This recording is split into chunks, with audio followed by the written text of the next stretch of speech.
deux profils, deux écoles, un homme et une femme.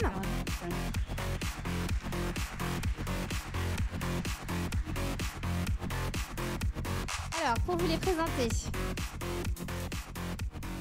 à ma gauche, Alice Zaguri, 28 ans, et déjà un très beau parcours dans l'entrepreneuriat, puisqu'Alice a été à l'origine du camping, qui est le premier accélérateur en France.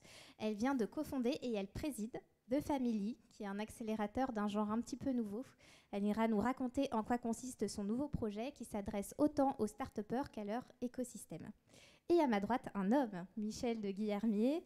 Vous êtes un pionnier de l'Internet en France. Vous êtes ce qu'on appelle un serial entrepreneur selon l'expression consacrée, un blogueur très assidu et vous êtes aussi un des cofondateurs de l'Accélérateur, qui est également une structure d'accompagnement des start-upers en France, qui a déjà accompagné d'ailleurs 34 start-up et 44 et qui vient d'accueillir sa 4e promotion. Alors, un rapide tour sur le site internet des deux structures nous permet de voir qu'il y a des petites différences entre vous. Sur The Family, on a un vocabulaire, alors que moi j'appelle maternant, mais on pourra en rediscuter, avec en tout cas l'idée que c'est la famille, les recettes de la maman, ou en tout cas on est dans un vocabulaire anglophone des Mama's Secrets, qu'Alice nous expliquera plus en détail. On y parle de prendre son temps, d'avoir des projets qui éclosent au bon moment. On y parle aussi de secrets de l'entrepreneur jusqu'au moment où il est prêt à se révéler à la lumière. Et chez Michel, on est dans l'idée que le projet doit sortir de manière rapide, efficace, avec du résultat, avec au premier abord ce qu'on aurait pu presque qualifier d'une approche quasi féminine et masculine. En tout cas, c'est une première approche. Je vous propose qu'on regarde ensemble finalement ce que vous faites tous les deux. Et peut-être, Michel, vous pouvez nous expliquer à quoi ça sert un accélérateur, qu'est-ce que vous faites chez vous et qu'est-ce que ça permet de réaliser. Bonsoir à tous. Donc, l'accélérateur, en fait, ça sert à devenir un bon entrepreneur et construire progressivement, patiemment, dans le temps, pas dans la rapidité, je dirais la précipitation, faire une belle société qui correspond à un véritable besoin et qui progressera rapidement dans le futur quand elle aura les bonnes bases. Voilà. Donc, on n'est pas dans la précipitation, on est dans la construction structurée d'une belle société. Mais alors, qui vient vous voir ? Moi, par exemple, là, je me dis, j'ai envie de créer une boîte, je viens vous voir tout de suite, ça se passe comment ? Créer, peut-être pas, pourquoi pas. On a des projets qu'on a pris d'ailleurs quasiment au tout départ. Autrement dit, il y avait juste en fait un concept. D'ailleurs, dans la salle, il y a une équipe de filles, 3 filles justement, qui ont une idée, qui n'ont pas, je crois qu'il n'y a même pas de société créée d'ailleurs, pas de société, pas de stock, rien du tout. Et on les a pris au tout départ. Et on construit avec ces trois filles le business progressivement, en se posant les bonnes questions, en décidant où est-ce qu'on va louer les capitaux, combien est-ce qu'on va acheter de produits, à qui on va les vendre, etc. Donc on peut très bien venir dès le départ. Et inversement, on a aussi pris dans la promotion 2 Héloïse Dion de Pasta Party, peut-être qu'il y en a certains qui connaissent, qui fait toujours d'ailleurs des rencontres physiques entre célibataires, qu'on a revendu à Mythique il y a 6 mois et qui avait 5 ans d'existence. Et on a aussi pris dans la promo 4, l'actuelle, une start-up, si on peut dire, qui a maintenant 18 ans et qui veut se repositionner. Ils étaient dans le catalogue papier, dans l'opéra, et maintenant ils shiftent sur le web. Et donc on les accompagne dans cette migration entre le papier et le web. Et ils ont 18 ans d'existence. Donc ça va aussi bien pour des très jeunes start-up avec des projets à créer complètement, jusqu'à des sociétés qui ont 18 ans d'âge et qui se posent des questions. Comment est-ce que je passe du monde physique au monde du web? Et ces gens d'accélérateur vont m'aider à faire une transition structurée entre un monde et l'autre.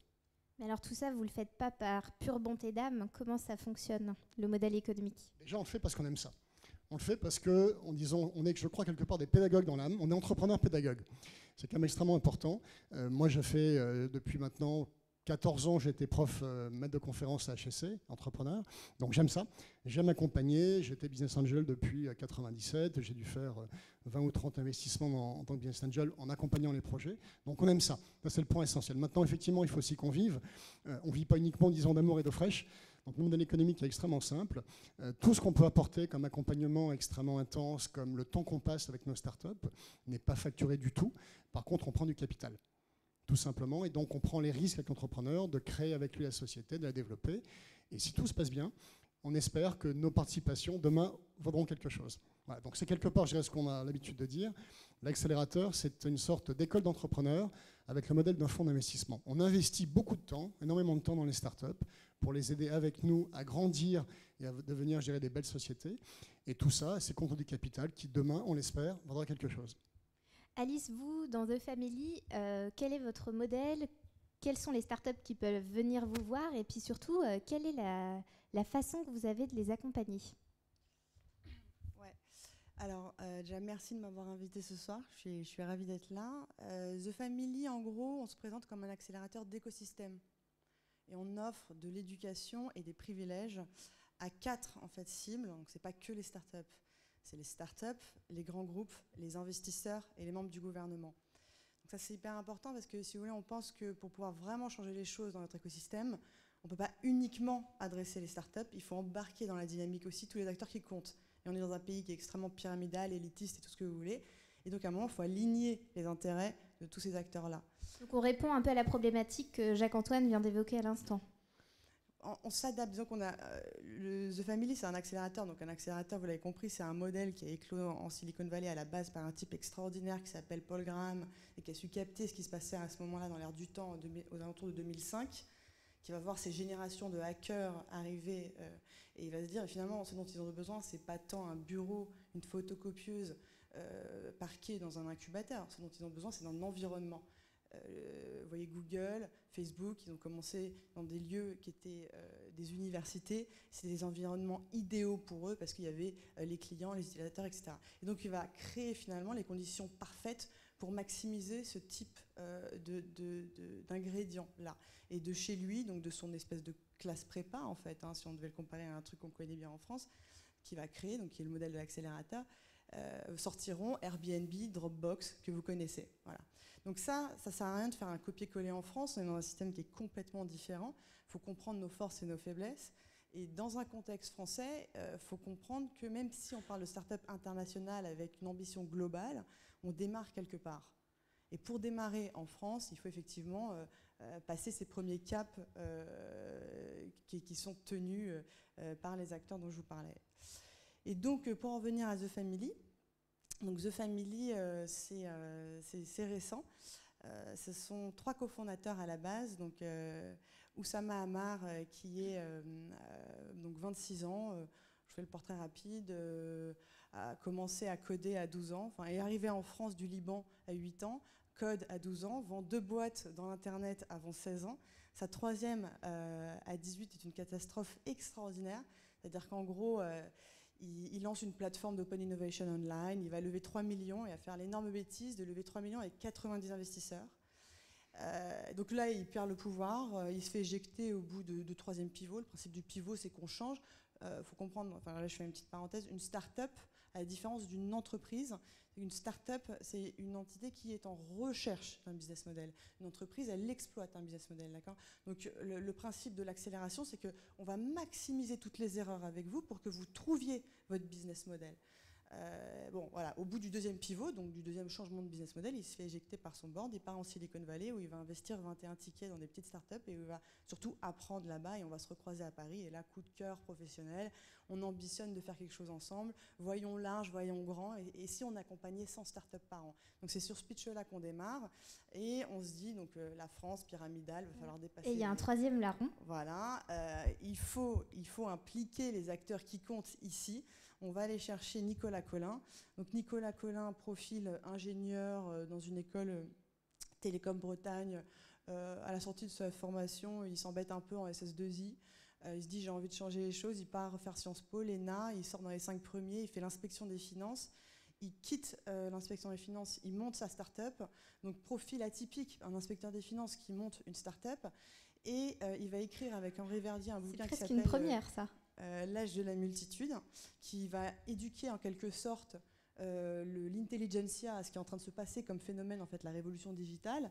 Il va raconter ça et Moscovici va lui commander un rapport qui est et qu'est-ce qu'on fait de la fiscalité en France par rapport au numérique. Et c'est un type extrêmement courageux parce qu'il va défendre une idée qui est, va poser sur la table une idée qui sort d'abord de la Maison Blanche, qui est la data liberation. C'est le principe en gros de dire qu'il faut éduquer les grands groupes à libérer leurs données, donner toutes ces données aux hackers, donner toutes ces données, toutes ces données qu'on collecte sur vous et nous quand on utilise Google par exemple, finalement, est-ce qu'il n'y a pas une partie qu'on pourrait libérer, dont les développeurs pourraient s'emparer? Je ne sais pas si demain, c'est ce que la SNCF fait, la SNCF libérer toutes ces données, on pourrait avoir 1 milliard d'informations génialissimes et les gens pourraient s'en emparer pour créer des applications qui pourraient être citoyennes, qui pourraient servir et à ajouter de la valeur. Voilà. Et donc lui, ce qu'il dit, c'est plutôt que de créer une énième taxe, apprenons aux grands groupes à lâcher leurs données et créons un système vertueux qui soit plus je lâche ma donnée, moins je paie de taxes. Voilà, ce type-là, courageux, on l'embarque, on lui dit, toi, tu viens avec nous, il va falloir que tu traduises le travail qu'on va faire à The Family auprès des acteurs du haut de la pyramide. Voilà. Du coup, une question là qui me vient, vous parlez avec passion de vos associés. Est-ce que quand on vient dans un accélérateur, on a déjà ses associés ou est-ce qu'on peut être amené à en rencontrer? Et c'est quoi finalement, est-ce que une bonne association, c'est le début d'une entreprise réussie? Question pour tous les deux. Ouais, ce qui compte en fait, effectivement, c'est les hommes, c'est pas les idées. C'est-à-dire qu'une idée elle va changer 10 fois et comment nous on recrute. Donc, on s'est lancé en mars, on a reçu plus de 1000 candidatures. Aujourd'hui, il y a 54 startups qui sont dans The Family. Et le principe, c'est qu'on parie sur des gens, c'est des coups de cœur. On n'est absolument pas démocrate quand on sélectionne, c'est-à-dire qu'il n'y a pas de board. Si on peut aller vite, tant mieux. S'il y a un coup de cœur, on y va. Et on se fait confiance. Et ça passe d'abord par les gens. Et en fait, si les gens sont suffisamment intelligents, on se doute bien qu'ils vont changer d'idée. Rien à ajouter, effectivement. On mise avant tout sur les personnes. C'est vraiment le point clé, c'est la matière rare d'avoir des gens qui ont les qualités qu'on veut. Et on aime bien les gens qui ont à la fois l'humilité, l'ambition et la flexibilité. Et comme disait effectivement Alice, une entreprise, une start-up, c'est avant tout des pivots multiples jusqu'à trouver son modèle. Et pour pivoter, il faut savoir écouter, il faut avoir de l'humilité, il faut savoir être flexible. Donc on mise avant tout sur les hommes. Alors justement, par rapport aux associés, c'est assez compliqué parce que trouver un associé de qualité avec qui on partage beaucoup de choses, on est complémentaires, c'est pas simple. Donc on préfère, nous, effectivement, très largement, les équipes déjà constituées. Mettre ensemble 2 personnes qu'on va matcher, c'est quand même assez risqué. Moi, dans ma vie, je me suis associé avec pas mal de personnes, mais à chaque fois, c'était quand même des gens que je connaissais bien. On partageait les mêmes valeurs, on savait qu'on était complémentaires, et c'est extrêmement important. Donc une association, je dirais un petit peu faite sur le moment, parce qu'on a vraiment une idée qu'on partage, c'est bien, mais il y a des risques. Donc on préfère des équipes déjà bien constituées avec des gens qui se connaissent bien. Alors vous avez dit, on mise tout sur les hommes, et on se dit, et si on misait tout sur les femmes? Alors Michel, je suis allée voir un peu les promos de l'accélérateur. Alors déjà, il y a des filles, donc je ne peux pas vous jeter la pierre. Il y a des femmes. Il y a des femmes. Et si je suis allée regarder un petit peu dans le détail, il y a aussi des femmes qui font, j'avais envie de dire, des business de filles. Parce qu'il y a parmi ceux que vous avez accélérés, je pense aux filles de Pop in the City, qui sont super et qui ont fait un super projet, mais qui est une course pour les filles. Je pense à Florence Axel de Mes Bonnes Copines. Magnifique projet aussi, mais comme son nom l'indique. Là, c'est mixte. Il y a un binôme garçon. Elle s'est associée avec un homme, tout à fait. Reste que Mes Bonnes Copines, c'est pas tout à fait mes bons copains. J'ai vu aussi un projet de peinture avec des enfants. Il y a des projets de babysitting. Alors j'ai envie de vous demander, mais est-ce que les filles sont condamnées à faire des projets en rapport avec les femmes, ou est-ce qu'on a en France des femmes entrepreneurs qui ont envie de faire du business dans l'Internet ou dans les travaux publics? D'abord, je n'ai pas la réponse. Est-ce qu'il y a des filles qui veulent faire des business d'hommes? J'en sais rien, mais disons ce que je veux dire. C'est quoi un business d'homme? Non, je ne sais pas, il n'y a pas forcément des business. Il faut quand même une affinité, comme disait Jacques-Antoine. Il faut une affinité avec ce qu'on fait. Il faut quand même aimer à fond, il faut avoir une passion pour ce qu'on fait. Il est évident que les femmes ont peut-être parfois plus de passion pour le babysitting ou les produits d'enfants, comme... Je sais pas, vous voyez, bon, non mais on a effectivement, les équipes de filles d'accélérateur ont plutôt effectivement des business que vous allez qualifier de filles, babysitting, etc. Ou les objets avec des dessins d'enfants, ou par exemple l'équipe qui est ici qui loue des robes de soirée. effectivement, c'est plutôt des business de filles. Bon, ceci étant, on a aussi des équipes mixtes qui font des projets mixtes, qui ne sont pas spécialement qualifiés de filles ou de garçons. Non, moi, je ne suis pas dans la caricature à ce niveau-là. Je pense qu'il faut avant tout faire ce qu'on aime. Et c'est vrai que on est une femme ou on est un gars, on a peut-être des affinités avec des choses différentes. Mais le point principal, c'est quand même de faire ce qu'on fait avec passion. Bon, Alice, vous... alors déjà, peut-être une réaction sur les business de filles, mais j'ai une autre question liée à ça. Elle est liée à la mixité des entrepreneurs. Mixité homme-femme, mais aussi mixité sociale. Et j'ai vu que vous, à The Family, vous aviez aussi pour ambition de vraiment de mixer les profils, notamment sortir un peu du scope des grandes écoles classiques et trouver de nouveaux entrepreneurs sur des territoires parfois inexplorés. Ouais. Alors juste pour réagir, plusieurs choses. La première, c'est que vous avez fait bouh, mais le truc, c'est qu'on aime les startups quand elles sont l'extension, souvent, des entrepreneurs. Et qu'il faut vivre le problème pour pouvoir y répondre bien. Donc souvent, oui, les filles font des business de filles parce qu'elles vont chercher, elles vont puiser là où elles aiment passer du temps aussi. Bon, c'est une chose. Et par rapport à la diversité, ça c'est un combat à The Family, ce qu'on appelle la dark matter. Donc il y a tout un jargon dans l'univers de The Family. Et la dark matter, en fait, c'est quoi? C'est de dire qu'il y a toute une matière noire qu'on n'a pas encore exploitée, qui sont ces gens qui ne se savent pas encore entrepreneurs et à qui il va falloir aller débloquer, enfin chez qui il va falloir débloquer ces espèces de barrières psychologiques qui sont la peur de l'échec, le manque d'ambition, etc., etc. Et ça, c'est plus, ça veut dire quoi? Ça veut dire plus de diversité dans les startups, plus de femmes évidemment, et cross-fonction. On en a assez effectivement qu'il y ait un trust des grandes écoles qui soit surreprésenté dans l'entrepreneuriat. Les écoles de commerce forment des managers, un manager gère une équipe. Ce qu'on recherche dans une start-up, c'est des gens qui mettent les mains dans le cambouis, c'est des gens qui créent du produit, qui voient pas il n'y a pas une dichotomie entre le penser et le faire. Donc ça, c'est fondamental. Donc à partir du moment où on croit qu'on va faire le café ou le machin, il y a toutes les tâches sont alignées, et ça, c'est le principe dans une start-up. Donc déjà, ça, voilà, il y a un truc dans l'éducation qui est malheureux, mais dans l'école de commerce, malheureusement, on n'incite pas du tout à ça. Et c'est une chose, je dis ça ici, mais justement, vous faites évoluer ça, quoi, faites changer ça. Et on manque aussi, alors ça c'est un truc, il y a une espèce d'attitude vis-à-vis du business, vis-à-vis de la notion de faire du profit, de monter sa boîte, qui n'est pas du tout incitative. Je parle par exemple d'un sujet que je connais bien, qui est les écoles d'art en France, où à aucun moment on va inciter les designers ou les artistes, enfin les gens à qui on apprend je sais pas, à faire du bijou, moi par exemple, aux arts décoratifs, à aucun moment on leur explique comment monter sa boîte. C'est absolument pas quelque chose qui est envisagé. Or, on a les meilleures formations en design, en art, côté ingénieur évidemment j'en parle pas. Pourquoi est-ce que ces gens-là ne se dirigent pas vers l'entrepreneuriat? Donc ça, c'est un de nos combats. Donc pour ça, on crée plein d'événements. Il y en a un notamment qui s'appelle Get the Swag On, où on fait venir à The Family uniquement des artistes, des designers, des gens qui sont dans le graphisme et à qui on dit, voilà, à qui on débloque finalement toutes ces barrières pour monter leur boîte. Donc c'est la diversité, oui, les femmes, oui, et aussi finalement... Les bijoutiers, oui. Ouais, exactement. Alors, est-ce que vous, qui êtes des fins connaisseurs du monde de l'entrepreneuriat en France, vous sentez que vous avez un rôle à jouer dans la promotion de ce métier qui a longtemps été regardé d'un œil un peu étranger par une certaine frange de la population, dont on a l'impression aujourd'hui qu'il est particulièrement à la mode? Je ne sais pas s'il y a une mode. Enfin, dans les années 80, je me rappelle aussi, il y avait l'époque tapis en 80 des poussières, justement. Donc, il y a eu, ça va et ça vient, mais... Je pense qu'actuellement, comme disait aussi Jacques-Antoine, il y a beaucoup d'entrepreneurs, il y a beaucoup de choses qui veulent se monter, il y a beaucoup d'énergie, ça fait vraiment plaisir à voir. On n'a pas de problème, effectivement, pour trouver des gens qui veulent entreprendre. Ça, c'est quand même extrêmement sympathique. Effectivement, après, il y a des problèmes pour le financement, etc. Mais il y a vraiment tout ce qu'il faut. L'envie est là. Et effectivement, notre rôle aussi, c'est de débloquer un petit peu les envies, c'est de les pousser, mais de pousser de façon intelligente. Pas vas-y, lance-toi, c'est vraiment lance-toi.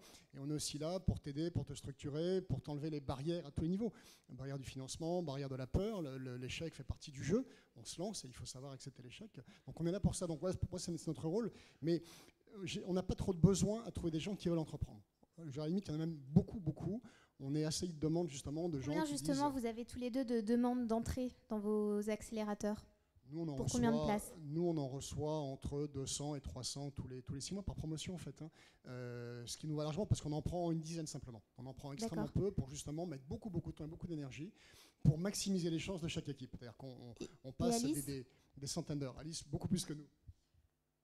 En fait, le truc, c'est qu'on s'est tout de suite positionné de manière assez clivante, avec un positionnement qui était le suivant: l'écosystème français est toxique.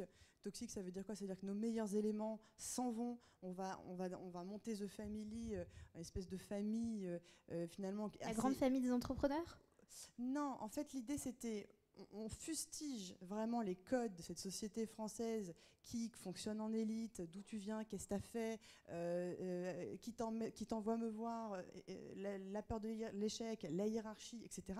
Mais finalement, il ne faut pas être bête, il faut aussi comprendre son contexte. Donc on va s'approprier ces codes et les détourner. Une famille, The Family, ça n'est rien d'autre qu'un clan, c'est une autre élite finalement. Mais à l'intérieur, c'est chaleureux, c'est convivial. Alors maternisant, j'aime pas trop. Ce qui est sûr, c'est qu'on déteste le paternalisme et qu'on ne prétend absolument pas expliquer aux entrepreneurs ce qu'ils doivent faire. C'est pas comme ça qu'on fonctionne.